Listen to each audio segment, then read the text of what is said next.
Monsieur Levaille, pourquoi êtes-vous venu aujourd'hui? Écoutez, c'est bis repetita, c'est la seconde fois. Je suis venu l'autre soir, mais on défilait entre la République et la Bastille à l'appel de l'Union des étudiants juifs. Et l'autre fois, la manifestation était spontanée, c'était le soir, c'était près de l'événement, c'est-à-dire près de l'assassinat terrible de Toulouse. Et il y avait entre 5000 et 10 000 personnes. Aujourd'hui, c'est dimanche, il y a un petit peu moins de monde. Et pourtant, même manifestation silencieuse, même volonté de défendre les valeurs de la République et en même temps, cette fois-ci, de dire non au racisme, non à l'antisémitisme et non à l'intégrisme. Et on dit jamais ça, mais moi je suis un peu déçu. Je pense que, bien que ce soit dimanche après-midi et qu'il fasse beau, j'aurais aimé qu'il y ait plus de monde. Voilà. Qu'est-ce qui s'est passé? Vous le savez peut-être. Il paraîtrait qu'il y a 2800 personnes selon la police et 10 000 selon les manifestants. Votre sentiment sur les causes de cette absence? Non, mais la manifestation était beaucoup plus longue. C'est un parcours un petit peu plus difficile sous le soleil.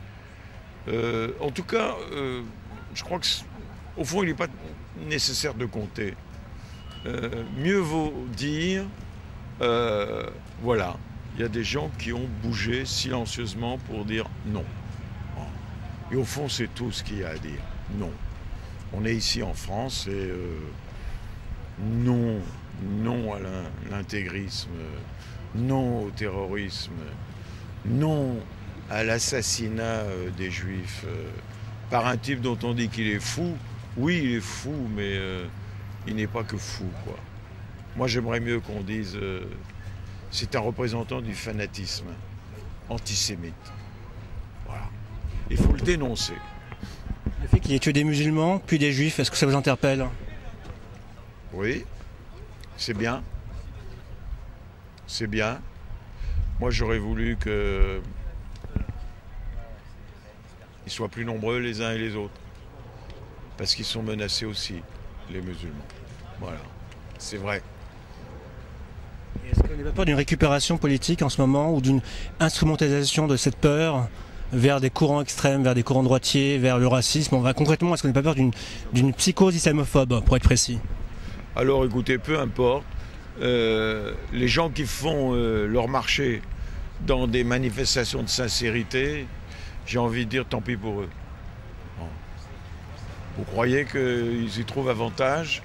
Moi, je pense que les gens ne sont pas dupes. Alors voilà, les manipulations, ceux qui essaient de se servir des manifestations en disant on vote pour moi, ça ne m'intéresse pas. Voilà, tant pis. Je dis bien tant pis pour eux. La question, vous êtes depuis 30 ans engagé sur l'antiracisme. Pourtant, il y a quelques mois, vous avez été lors d'un rassemblement avec Nicole Gage au Quai d'Orsay, où Madame Gage a déclaré la chose suivante: le Quai d'Orsay est une maison bourrée d'arabes déguisés. Et vous n'avez pas réagi, malheureusement, ainsi que Marie Calter. Pourquoi un tel silence ou une telle passivité par rapport à ce qu'elle a dit? Écoutez, le Quai d'Orsay, c'est le haut lieu de la diplomatie. Et au Quai d'Orsay, ils ont des buts que je ne m'explique pas toujours. Voilà. Alors, le Quai d'Orsay, c'est très intéressant. Les opinions publiques, ce sont les opinions publiques qui font avancer ou reculer les ambassadeurs. Mais sur les propos de Madame Gage lors de cette soirée donc animée par la Fondation France-Israël, Ça la regarde. vous les approuvez, vous les désapprouvez? Ça la regarde. Ça la regarde. Moi, j'ai entendu beaucoup d'hommes politiques se féliciter de la politique arabe de la France. Moi, la politique arabe de la France, je ne sais pas ce que c'est. Par exemple, c'est très bien d'avoir une politique arabe, mais est-ce que la politique arabe de la France passe aujourd'hui par Damas? Réponse non. Non. Hein? Vous êtes d'accord avec moi? Voilà. Bon. Voilà. Est-ce qu'elle passait par Kadhafi et Tripoli? Réponse non. Bon. Et on pourrait continuer. Et Béchir au Soudan. Il faut l'arrêter aussi, celui-là. Voilà. Vous avez même déclaré, je crois, qu'il faut une politique arabe et une politique israélienne, donc une forme d'équité entre les deux courants dans la région. Pourtant, lorsque Mme Gage a de tels propos qui ont choqué beaucoup d'internautes, beaucoup de personnes, et que personne sur place ne réagisse. Moi, comment dire, mon âge et mon expérience relative de l'observation des mouvements autour de moi, je suis un observateur engagé. Et j'ai pas envie de commenter les propos de tel ou tel, ça les regarde. Ça ne vous choque pas? Si. Quand on dit une sottise, je suis choqué. Voilà.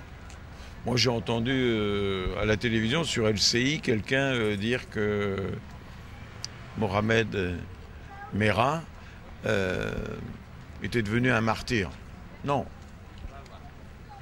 Non. Pas pour moi. C'est quoi pour vous? Un salaud. C'est le mal. C'est le diable. Voilà. C'est pas le bien en tout cas. Celui qui tue un enfant, pour tout le monde, je veux dire, ça peut pas se présenter comme représentant le bien. Non, c'est pas possible. Voilà. Et votre message aux musulmans de France qui peuvent se sentir interpellés par l'affaire et qui peuvent être à la fois dérangés par les répercussions politiques? Moi, je connais beaucoup de musulmans qui se comportent bien et qui ont retenu les vraies leçons de l'islam. Et voilà.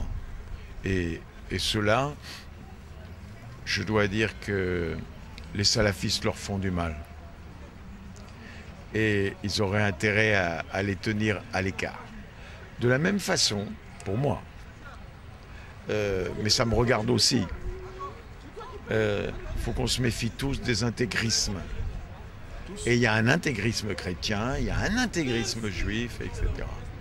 Il faut qu'on fasse attention à ceci, c'est que intégristes de tous les pays, s'ils s'unissent, je ne donne pas cher de l'ensemble des pacifistes et des humanistes que nous représentons.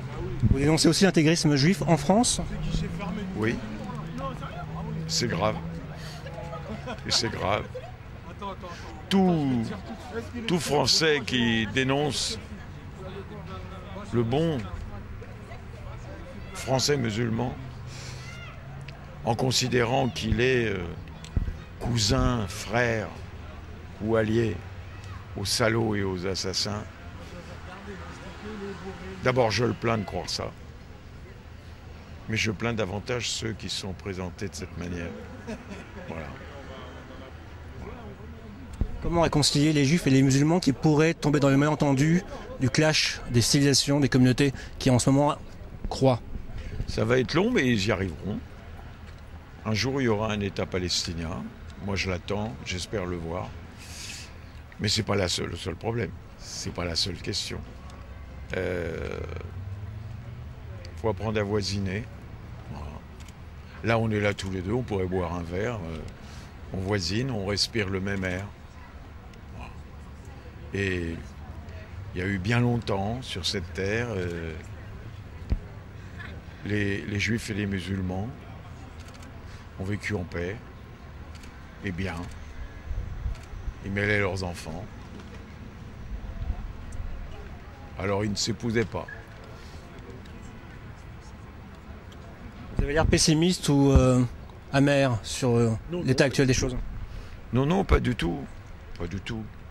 Je ne peux pas être pessimiste quand je considère que la valeur suprême, pour vous comme pour moi, c'est la vie, c'est pas la mort. Et on a la chance, vous comme moi, on vit. Et j'ai vraiment envie de dire, vous savez que les juifs disent les raïm, c'est à la vie. Et vous dites Inch'Allah. Voilà. Que Dieu nous protège, vous et moi. Voilà, je vous remercie.